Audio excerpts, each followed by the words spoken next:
सभी का स्वागत है पत्रिका फाउंडेशन की पहल दान संवाद की दूसरी कड़ी में। आज हमारे साथ मौजूद हैं श्रुतिका जाधव, जो कि एसोसिएट डायरेक्टर हैं दासरा में। शुरुआत करने से पहले थोड़ा सा दान संवाद के बारे में बताना चाहूंगा।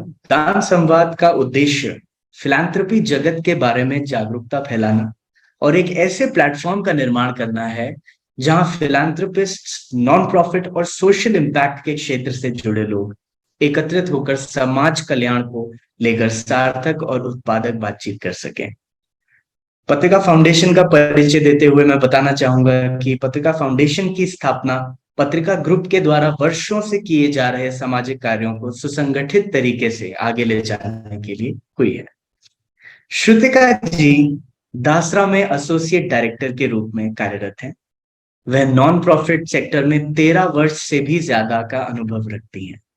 श्रुतिका ने अपने पेशेवर जीवन की शुरुआत भारत की एक प्रमुख बीमा कंपनी से की और इसके बाद वह वंचित वर्गों को शिक्षित करने के काम से जुड़ गई। वह सामाजिक बदलाव लाने के लिए उच्च गुणवत्ता की शिक्षा की पुरजोर समर्थक है। श्रुतिका को सिंगापुर की प्रतिष्ठित Lee Kuan Yew school of public policy से स्कॉलरशिप द्वारा भी नवाजा जा चुका है। आज की वार्ता का विषय है भारत में फिलैंथ्रोपी जगत का विकास, एक अवलोकन। वार्ता को शुरू करने से पहले एक बार मैं श्रुतिका जी से अनुरोध करना चाहूंगा कि वह दासरा के बारे में परिचय दें।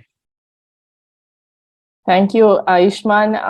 नमस्कार और मेरी तरफ से आपको और पत्रिका फाउंडेशन को धन्यवाद कि आपने एक बहुत ही इम्पोर्टेंट टॉपिक पे ये चर्चा रखी है। And I am glad that I have the opportunity to talk a little bit about philanthropy.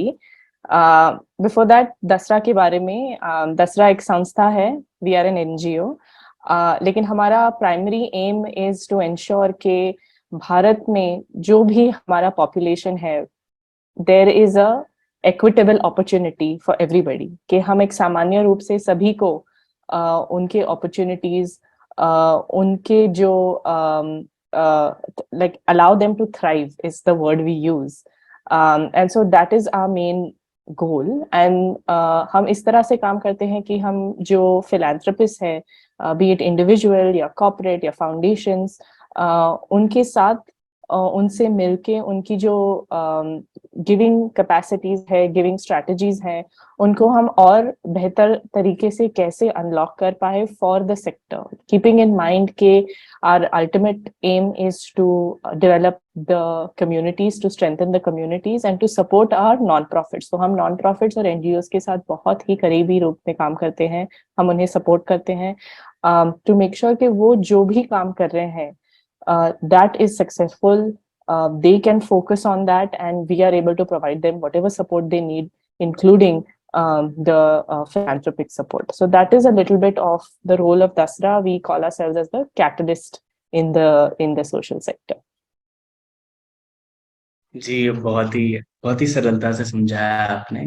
Clearly ऐसे बहुत सारे समुदाय हैं हमारे समाज में जिनको शायद जो वंचित रह जाते हैं कई सारी चीजों से, और उनके लिए फिलैंथ्रोपी यानी दान एक संस्था द्वारा या किसी एक व्यक्ति द्वारा व्यक्तिगत दान की बहुत बड़ी एक महत्वता होती है। इसी के चलते मैं ये आपसे सवाल करना चाहूंगा कि फिलैंथ्रोपी की आपकी राय में, आपके विचार में क्या महत्वपूर्णता है? थोड़ा सा इस पे आप अपने विचार साझा करें। जी। तो अगर आप देखेंगे तो पिछले अगर 10 या 20 सालों में इंडिया में हमने काफी इकोनॉमिक प्रोग्रेस किया है। आर्थिक व्यवस्था हमारी काफी, मतलब it has been increasing. Incomes भी over the last 10 or 20 years, अगर हम सिर्फ per capita income देखें तो it has increased, but overall also we have become the 5th largest economy. And काफी experts say there is definitely a view that this is only about to grow. The problem or the issue at hand, Ayushman, is that the जो हम growth देख रहे हैं, that is not equitable.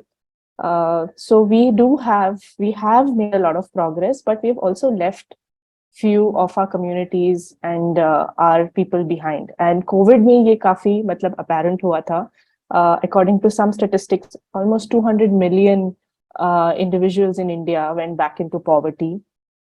एक world bank statistics also suggest that on development indicators, जो हमारे social indicators हैं, उस पे हमने एटलीस्ट 10 से 15 साल हम पीछे चले गए कोविड में. सो अब ये जो हमारी सोशल इंडिकेटर्स है, डेवलपमेंट इंडिकेटर्स है, they are important to meet because that is how we will all thrive. That is how country will just make more progress. And if you see public spending on social causes has always been very high. Government works towards social causes. 90% of the spending comes from government sources. But Niti Aayog ki study से, government के खुद study से, it has been apparent even on global level कि all of the gap that we need to cover in closing this inequity will not just come from government funding and government sources. While it will be the primary responsibility, we also need equal responsibility to be taken by the private sector. And it is the role of then private sector funding to come and bridge that gap. Private sector funding takes different sources: domestic, foreign, corporates, individual philanthropists, family foundations, etc. लेकिन this is the main reason is हम इतने पीछे चले गए हैं Covid में. Covid के पहले भी हमारे indicators, and by indicators I mean जो हमारे सस्टेनेबल डेवलपमेंट गोल्स है, जो हमने ग्लोबल लेवल पे हमने कमिट किया है कि हम उसे अचीव कर पाएंगे 2030 तक, we are not close to it yet. We have made some progress, but we need to do more, and COVID has really set us back. So we need the government, we need the private sector. Borrowing from one of our philanthropists, we also say like Sarkar and Bazaar, समाज के लिए कैसे काम कर पाए. तो it is that becomes the main role of private sector funding to then come in, and that is one of the main gaps that they can address. बहुत ही अच्छे से आपने बताया कि किस तरह से सरकार द्वारा दिया गया दान और एक निजी संस्थान, एक निजी उद्योग या फिर निजी व्यक्ति द्वारा दिया गया दान में क्या फर्क है. इसी से मैं थोड़ा सा आपका ध्यान आकर्षित करना चाहूंगा कि फिलांथ्रोपी के भी कई सीएसआर एक चीज है जो कि बीच में आती है, और उसको अब शायद सरकार ने मैंडेट भी कर दिया है. उसको आप फिलांथ्रोपी से इतर कैसे देखती हैं, डिफरेंट कैसे देखती हैं? जी जी जी. तो एक तो जब हम फिलांथ्रोपी के बारे में बात करें, जैसे मैंने कहा मेनली 2 सोर्सेज है, फॉरेन और डोमेस्टिक. और डोमेस्टिक पे there are different again ways of giving. एक तो है corporate foundations, corporate CSR, and then there is individuals, there are family foundations, there is also retail, जो हमारे क्राउड सोर्सिंग प्लेटफॉर्म्स है, वहां पे जो लोग कंट्रीब्यूट करते हैं. These are some of the ways in which domestic funding comes into India. CSR, of course, आपने I think very rightly point out किया, is the differentiators for 2 reasons. One is that has been steadily growing in India over the years. It is, of course, has to do with our economic growth that has contributed.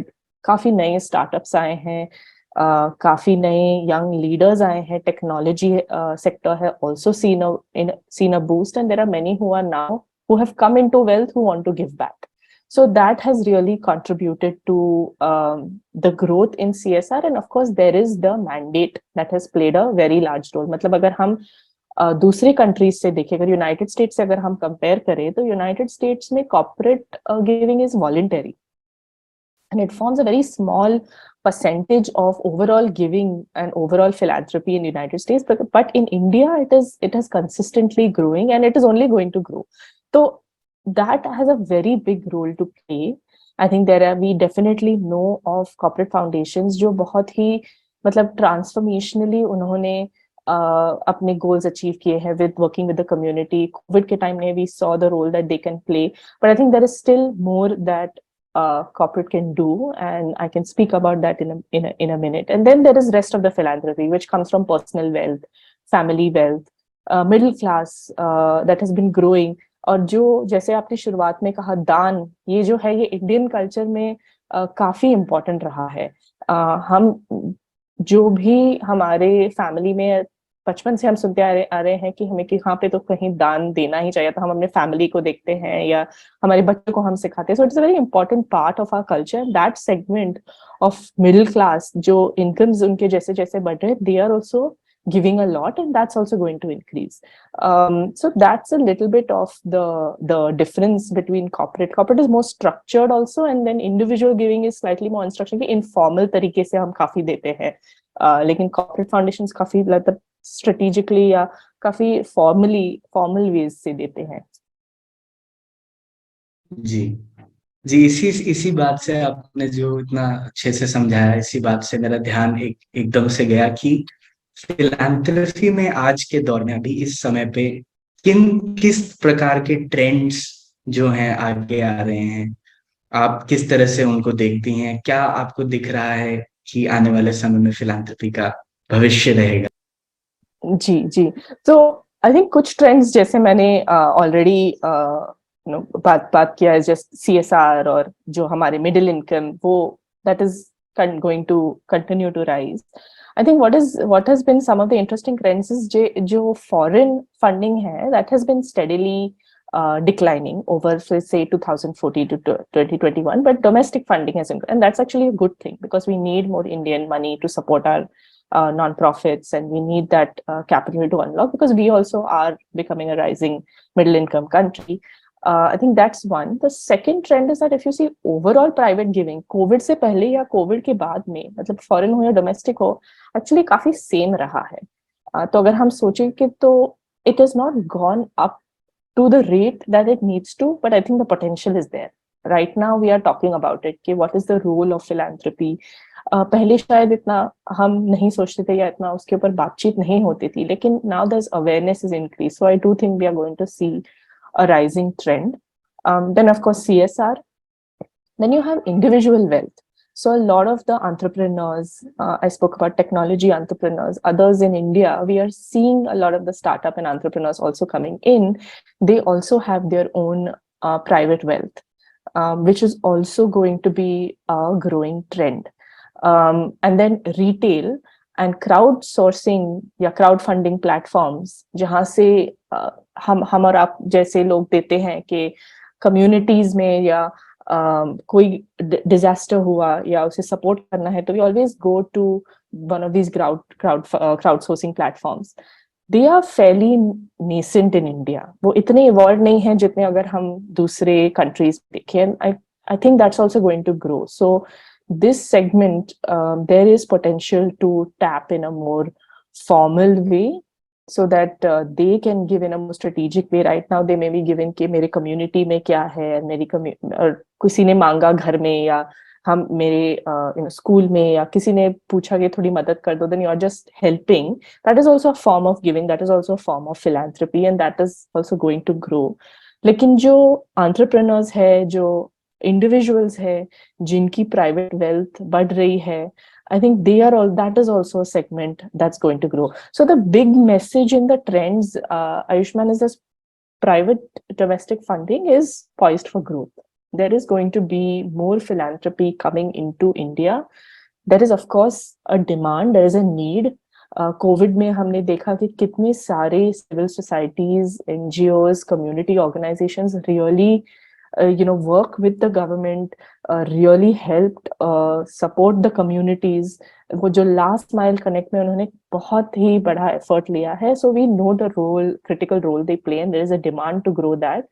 We just need to work on the supply side a little bit. Like how do we allow for more of this funding to come in like a more strategic and formal way.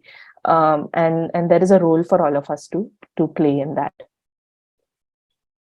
बहुत ही अच्छे से आपने बताया कि देश की आर्थिक स्थिति बढ़िया होते होते एक आम आदमी की जो क्षमता थी खरीदने की या फिर उसकी जो आय थी वो सब बढ़ी, और अब वो जो है दान कर सकते हैं। जब हम, आपने थोड़ी देर पहले बोला कि दान करना हमारे कल्चर का बहुत ही महत्वपूर्ण हिस्सा है भारत में खासकर, और जब हम दान की बात करते हैं तो सबसे पहले हमारे एक जनरल माइंडसेट में, एक आम आदमी के दिमाग में आता है कि भाई किसी मंदिर में या किसी भी ऐसे रिलीजियस ऑर्गेनाइजेशन को हम दान करें। तो किसी व्यक्ति का जो ये विचारधारा है कि दान सिर्फ धार्मिक ही संस्थानों को दिया जा सकता है, उस विचारधारा को हम इस तरफ कैसे लाएं कि सामाजिक कार्यों की तरफ वो दान करने का प्रयास करें? वो डिफरेंस कैसे हम क्रिएट करेंगे एक आम आदमी के समझने के। बिल्कुल, और ये बहुत ही अच्छा प्रश्न है Ayushman, because I think two things happen, right? Like एक तो फिलैंथ्रोपी है वो काफी पर्सनल है। आप खुद देना चाहेंगे इन अ वे दैट आपको भी वो इंस्पायर करे, आप भी देख पाए कि उस आप जो दे रहे हैं उसका समाज में कैसे यूज हो रहा है, कम्युनिटीज को कैसे वो हेल्प कर रहा है। तो it is very personal, and you are absolutely right कि अगर हम ट्रेंड्स भी देखें, एंड जो रिसेंट कोई रिपोर्ट्स आए थे, दे आल्सो शो के in India religious organisations take the top most priority when it comes to that segment of individual giving as well, right? Like that जब मैंने ब्रेकअप किया, जो इंडिविजुअल गिविंग है हम बहुत इजीली दे देते हैं, that makes a huge percentage. I think in general, also one of the things that we need when we are giving, other than it being very personal to us, is we need to trust. एक हम trust के जो विश्वास से हम देना चाहते हैं, राइट? और विश्वास बढ़ाने के लिए कुछ चीजों के बारे में हमें चर्चा करनी चाहिए, कुछ चीजों के बारे में, कुछ विषयों के बारे में हमें बातचीत करनी चाहिए, जो अवेयरनेस है वो बढ़ना चाहिए। तो right now when it comes to giving, ऐसे भी होता है कि there is a little bit of a, हम जैसे कहते हैं ट्रस्ट बैरियर है, तो वो ट्रस्ट बैरियर को हम रिड्यूस कैसे करें कि व्हेन वी सी के others are giving, so if there are peer networks, कि अरे मेरी फ्रेंड ने या मेरी दोस्त ने, या I am you know a young entrepreneur and I saw other young entrepreneurs give to this NGO, or to this cause, so then I'm likely to trust more. So I think peer networks and have a big role to play in building that trust.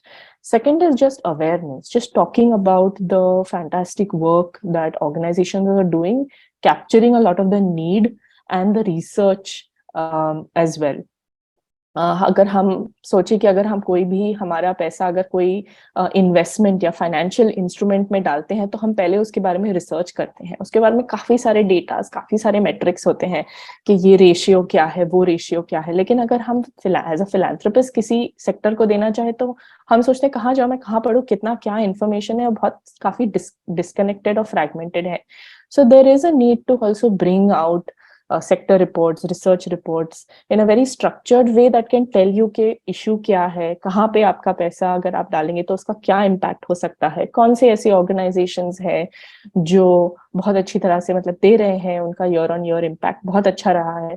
वो impact capture करना और उसके बारे में बात करना, again to reduce the trust level so you can give, plays a very important role. And I think the third one is also really supporting NGOs in talking about their work, in building their capacity, so that they can reach out to the different funder communities as well in a more structured way.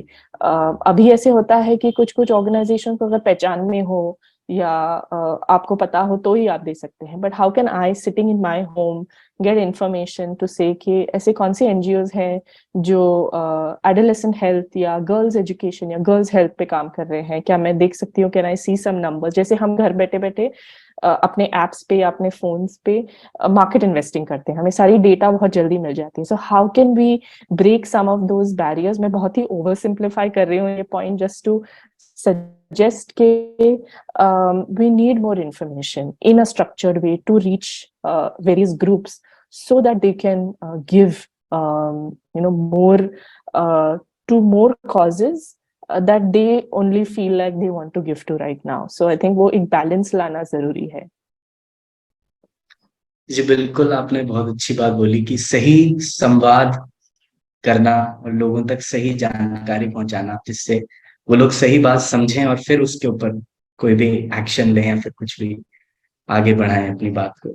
इसी से मेरे दिमाग में अभी आप जब बात कर रहे थे, एक सवाल बार बार आ रहा था कि जिस तरह से आपने बात करी कि फिलैंथ्रोपी एक टूल बन सकता है एक इनकम गैप को एड्रेस करने के लिए, किस तरह से इनकम गैप्स हैं and how it can affect जो वंचित वर्ग हैं समाज के, उनको किस तरह से फिलैंथ्रोपी एड्रेस कर सकती है। उसी उसी उसमें मेरे दिमाग में आया कि एक धारणा भी है, एक धारणा का गैप है जिसमें मिडिल इनकम लोग या फिर लोअर इनकम लोग ऐसा समझते हैं कि फिलैंथ्रोपी सिर्फ वही कर सकते हैं जिनके पास बहुत पैसा है।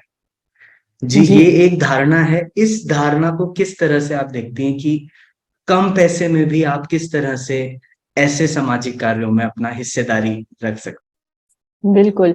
और आई थिंक जो मिडिल और लो इनकम कम्युनिटीज है, मतलब जो मिडिल क्लास है, वो एक्चुअली बहुत, they do give, in their own way. And recently there was a report in How India Gives that does show के there is, it's not कि वो लोग even if उनके day to day means difficult हो, मुश्किल हो, they do believe in the value of giving. And going back to जो point आपने कहा, I think it is a very cultural thing also. दान का बहुत important महत्व है हमारी society में. लेकिन there are two ways कि हम the middle income sort of class can give, or rising class can give, is a bit formal way or informal way. Majority is informal कि मेरे घर पे जो काम करने के लिए आते हैं, उनको थोड़ी जरूरत थी तो मैंने दे दिया, किसी के बच्चों की स्कूल फीस मैंने भर दी, या मैं रास्ते से जा रहा था और मैंने देखा कि कोई तो मतलब मेडिकल या किसके लिए पैसे मांगा तो मैंने दे दिया. So these are informal ways and they add up to be quite a bit.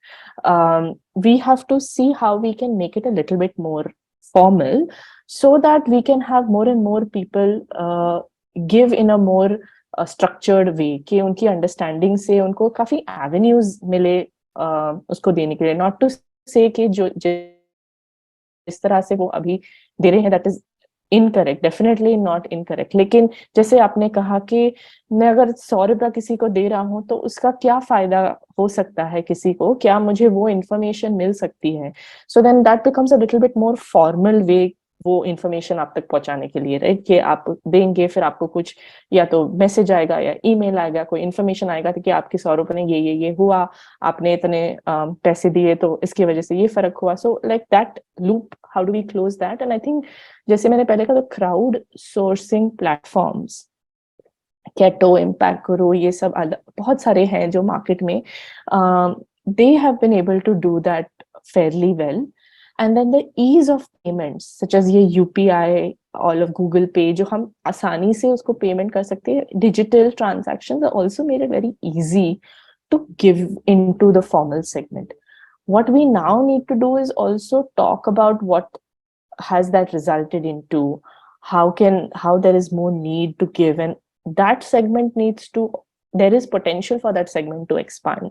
It's very nascent right now. There is more that we can do to capture some of this individual and rising income, right? अभी मैं 100 रुपया दे सकता हूँ तो I can give you, but कल शायद मेरे पास ज्यादा हो, मैं 100 रुपया यहाँ भी दे सकता हूँ, और मैं सोच रहा हूँ कि ये जो 2-3 मे बी 1000 रुपए हैं वो मैं अब कहाँ दूँ. So there is like that rising thing to say कि मैं community में भी, community giving may also I can support, but maybe I can give a little bit more, and some of this will help, especially I think as we see more and more uh, pandemics and disasters and all coming in.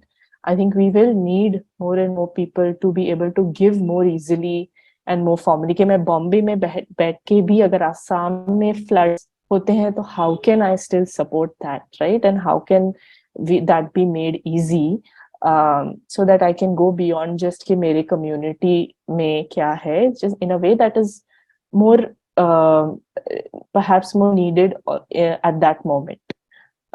So I think those are some of the nuances that we can bring into, and there is potential for that to grow. जी बिल्कुल, बहुत ही आपने अपने वक्तव्य को स्पष्टता से रखा, किस तरह से फिलैंथ्रोपी को समझाते हुए उसके अपॉर्चुनिटीज के बारे में हमने डिस्कस किया, किस तरह से लोग अपना अपने विचारधारा को खोल सकते हैं इस तरफ के लिए. थोड़ा सा मैं आपका इस तरफ ध्यान आकर्षित करना चाहूंगा कि अपॉर्चुनिटीज की तो हमने बात करी कि क्या हमारे पास नई अपॉर्चुनिटीज हैं इस क्षेत्र में आगे बढ़ने के लिए. थोड़ा सा बताएं कि चुनौतियां क्या आती हैं इसी क्षेत्र में, और क्या आपको लगता है कि अब आने इस समय में जो आज जो समय चल रहा है, इस समय में किस प्रकार की चुनौतियां अब और देखने को मिल सकती हैं. जी जी. सो आई थिंक एक, मतलब जो मैंने, जैसे मैंने पहले कहा कि जो प्राइवेट सेक्टर फंडिंग या फिलैंथ्रोपी है that is going to grow. So there is definitely going to be an increase of ability or potential to give, and there is demand. We know that our inequality is growing. We need to support communities. We need to support organizations. But how do we make that transition from the supply to the demand is is one of the challenges that I think we all need to collectively work together. And to explain that in an example is, how do we come up with ways or mediums for the supply to move. So, for example, we have collaborative funding. Group we at Dasra we recently launched the Rebuild India Fund, which brings together a group of philanthropists that can come together to support nonprofits. So it's like everybody can contribute, but it's a vehicle, it's a mechanism in which you can give in a more structured way rather than everybody in ways. What are the ways in which that we can bridge that gap? What are the opportunities that we can create? There is a lot more that needs to be done there, and there's a role for every intermediary like ourselves to be able to do that. But that is one challenge, is the unlocking from the supply to the demand in ways that it reduces the trust, it gives you an opportunity, captures impact, all of that, like keeping all of that in mind. I think the second thing is also that one of the challenges we're going to see is, like the pandemic, there will be other disasters that will keep coming, and non-profit organizations really need the support to be shock proof. These shocks will continue to come, but how can we support the organizations to be really resilient, ताकि ये जो temporary shock है, COVID हो या कोई disaster हो, कि they can really come out of it and continue to serve the community, right? And so we need to provide more flexible, long-term funding to the organization to say that we trust you, कि आपने 20 सालों से आप ये community में काम कर रहे हैं, आपको पता है उनकी जरूरतें क्या हैं. I am with you to support you to do the best you can to really for our communities. That kind of mindset is something that we really need to champion, and we really need to talk about more, because we need our nonprofits and our civil society movement to work together with the government to be able to address these shocks. Pandemic एक ही shock था, लेकिन हम देखते आ रहे हैं कि कहाँ पे फ्लड है, कभी लैंडस्लाइड है, कभी कुछ अदर आउटब्रेक्स आ रहे हैं. Our communities, जो inequity के बारे में मैंने शुरुआत की, the most equitable communities are the ones that will get affected, and we need to support them the most. And we need our NGOs to be able to do that without worrying about कि क्या मैं ये कर सकता हूँ, क्या मैं ये कर सकती हूँ, क्या funding आएगा नहीं. Like, we really need to support them to be able to do that, and we need to place that trust. I think there is an increasing understanding amongst the sector, but we need to build that more, and we need to talk about that more. So I would say these are very broadly the two kind of challenges. How do we tap the potential of growth in funding, and how do we really make our NGOs shock proof and resilient to respond to the challenges that our communities have faced and continue to face. जी, बहुत ही स्पष्टता से आपने समझाया कि किसी भी तरीके का जैसे कुदरती झटका जैसे कोरोना थी, और ऐसा कभी भी होता है तो एनजीओज या फिर जो ऐसे वर्ग के कम्युनिटीज हैं, समुदाय हैं जो कि अफेक्ट ज्यादा हो जाते हैं, तो ऐसी प्रक्रिया का एक स्थापना हो जाए जिससे वो जो उनके ऊपर झटका है उसका कम असर हो, या फिर असर ना ही हो Absolutely. तो अच्छा है. Absolutely. इसी के साथ Absolutely. आपने थोड़ी देर पहले एक पिछले आंसर में आपने बोला था कि किस तरह से कुछ कैटो और कुछ ऐसे प्लेटफॉर्म्स हैं ऑनलाइन जहां से क्राउड फंडिंग जुटाते हैं लोग. मैं बस ये जानना चाहूंगा आपका कि कैटो और ये सारी चीजों का जो जो एकदम से बोलबाला हो गया, वो सोशल मीडिया उसके पीछे बहुत बड़ा एक कारण है. सोशल मीडिया ने ऐसा डेवलपमेंट लेके आया. मीडिया का आप फिलैंथ्रोपी के क्षेत्र में क्या रोल, क्या उनका वो मानती हैं कि क्या कर सकते हैं और अच्छा, उनकी तरफ से क्या आपको लगता है? जी, जी. I think आयुष्मान, ये जो प्रश्न है आप पूछते पूछते ही आप आंसर कर रहे हैं, क्योंकि we are already talking about the importance of giving and the way to give. So I think one of the biggest things is just creating more awareness. And जैसे आपने दान संवाद रखा है, उसी तरह से there are many other avenues for us to continue to build awareness on the work of our non-profits, in being able to really impact the communities. जो मैंने trust barrier के बारे में बात किया, how can we reduce some of that trust barrier, and of course in an authentic way, right? Like how do we capture the research, the true research of the work that has been done. And in Dasra, we have been doing this long enough. We have 75 plus research reports that we have done. And so we know and really have been able to see the work on the ground. So how do we talk more about that? कि क्या हो रहा है impact of these communities, of these NGOs on the ground, and at the same time do have a little bit of that exchange of knowledge through the various mediums, so that philanthropy, जैसे आपने कहा, doesn't seem कि मैं मतलब we don't celebrate of just a few of those के लगता है कि जो बहुत बड़े हैं, जिनके पास बहुत पैसा है, वो ही सिर्फ philanthropy कर सकते हैं. It's actually in everybody that we already do it, but how do we help build their understanding to again bridge that supply and demand in the most informed way possible. Eventually, जैसे मैंने कहा, philanthropy is personal. Everything that we give to is important. But मेरी जो understanding या awareness है, वो और कैसे बढ़ सकती है, कैसे हम हमारी NGO से और हमारी communities के बारे में और बात कर सकते हैं. I think a little bit of that knowledge transfer awareness becomes really critical. That I think there is a role, of course, of media to play towards that. And I think we're already doing that, and you're already doing a fantastic job by hosting some of these sessions as well. जी बहुत बहुत शुक्रिया। पत्रिका foundation की इस पहल में आपने बहुत ही महत्वपूर्ण एक रोल निभाया है। हमारे दर्शक कई सारी चीजें जान पाएंगे, समझ पाएंगे, फिलैंथ्रोपी और दान से संबंधित उनके विचार और खुलेंगे, ऐसी हमारी आशा है। एक बार फिर से बहुत बहुत आभार आपका श्रुतिका जी हमारे साथ जुड़ने के लिए। मैं आयुष्मान मधवाल, राजस्थान पत्रिका फाउंडेशन से। धन्यवाद।